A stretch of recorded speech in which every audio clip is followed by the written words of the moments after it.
All right, I am here at the LPGA Drive-On Championship with 2019 LPGA Tour Rookie and medalist of the 2023 Q Series, Robyn Choi. Welcome. Thank you. So happy to have you here.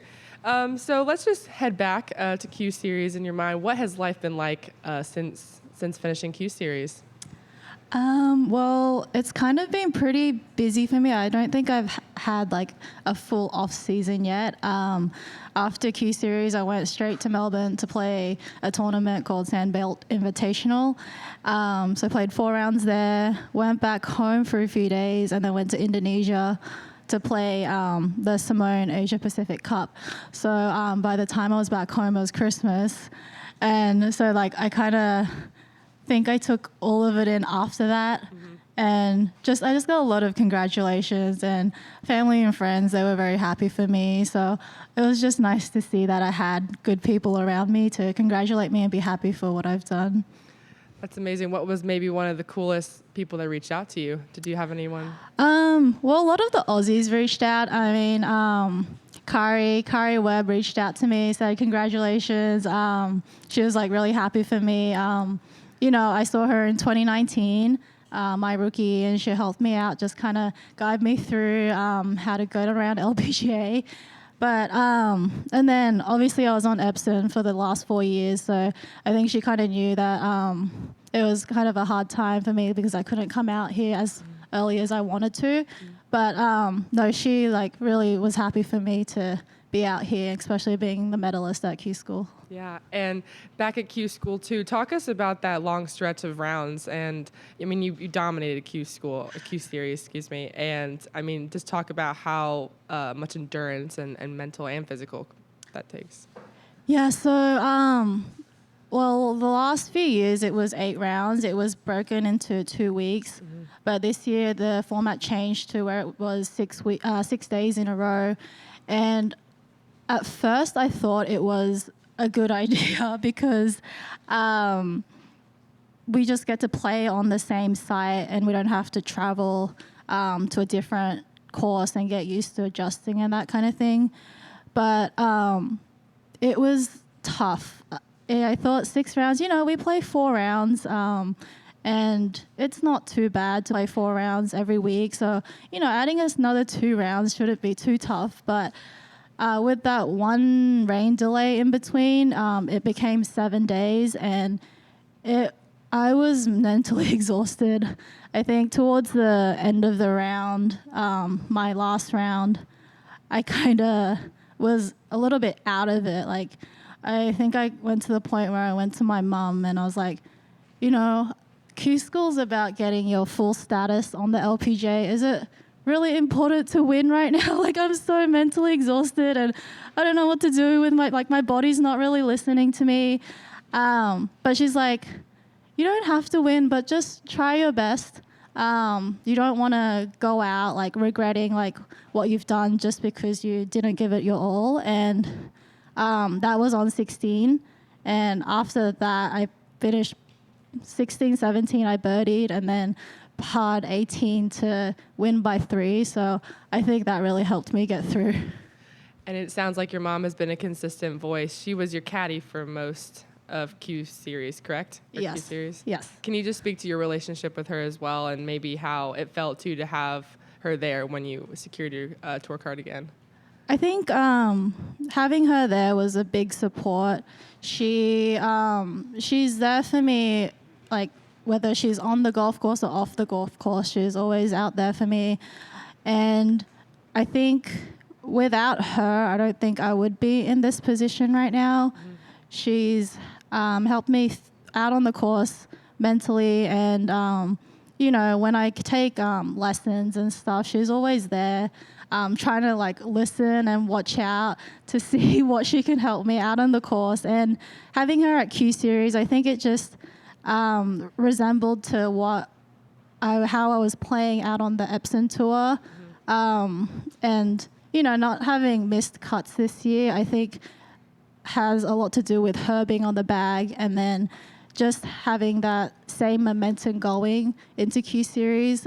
Yeah. And can you just speak to, too, as well, you had tremendous success on the Epson Tour this past year, what that did for your confidence and how you're hoping to carry that into your 2024 season? Yeah, so as I said that I haven't missed the cut last season, I think Epson Tour has really helped me out a lot, just trying to build my game and develop to be prepared to be out here. Obviously, I was here in 2019, but I had an idea that I wasn't quite ready to be on the LPGA after playing a few tournaments. And, you know, sometimes I even think it might have been better to start on the Epson Tour. You know, just to like build my game and build confidence, because after playing in 2019, missing a lot of cuts, like my confidence level has dropped quite a bit. And I think that has really helped me kind of like being on the Epson Tour to build that confidence back up, you know, and especially going to Q Series, knowing that I've been playing quite consistently on Epson. I think, you know, I somewhat kind of like brainwashed myself. You know, you've played so consistent out there, like, why can't you do that at Q Series? So I think that really helped me with confidence-wise to bring out the win, yeah. And being out here in 2019, how are you hoping to use that as an advantage coming into this season? You've been here once, you've done some of the rookie things. What are you hoping to carry into this season from that? Sorry, could you repeat that again? Yeah. Being out here in 2019, you've learned a lot, I'm sure. And how are you kind of hoping to use that as an advantage this year in 2024? Yes, I think, I think the biggest thing is that there's a lot of familiar faces out here. I think if it was my rookie year this year, I think I would have been a little bit intimidated by, like, you know, there's like world-class athletes. You see them on TV, they're like famous, and like I feel like I'd be like in their way, like I'd try to like step out. But because like I've kind of have some relationship, like I know their faces, they know me. So I think it's just a little bit more easier to, I guess, kind of make a relationship with them and kind of get into the LPGA a little bit more easier. And I think that will help with my performance as well, just being used to this environment a little bit, having the chance to have a glimpse of it in 2019. I think it'll help me with my performance as well, not to be too intimidated. Absolutely. Sarah, did you have a few? Yeah, I mean, looking at your 2019 class, I mean, Lily Avu obviously had a breakout season last year, and then Elizabeth Zokel got her first one out here last year, also members of that 2019 rookie class. Does seeing them have success kind of inspire you or give you like hope maybe that when you come out here this time around it'll be a little bit more comfortable? Yeah, so I think, like you said, Lilia is on, has been the same rookie year as me, and with her and I, like, we both struggled to maintain our status in 2019 and then had to go back to Epson. And obviously she's done great on the Epson Tour and has managed to finish in the top 10 or first at the end of Epson to get her card back. And looking at that, it was very inspiring. I was very happy for her because I know her and I both knew that we really struggled out on the LPGA. And I'm just really happy for her. And, you know, I honestly, if I could, I would like to follow those steps, eventually have a win on tour as well. So, you know, just having someone kind of being through the similar pathway, I think it really helps me to, you know, just be a little bit more motivated to do what they did as well.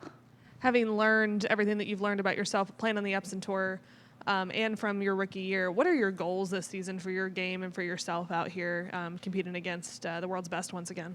Yes, I think the biggest thing would be to play consistent golf. I think consistency is key just in golf in general. And the long-term goal, the ultimate goal would be to be able to win majors. I think that's a goal for everyone out here. To win an LPGA tournament, you know, it's our dream. Like, as a young kid, that's what we always wanted to do.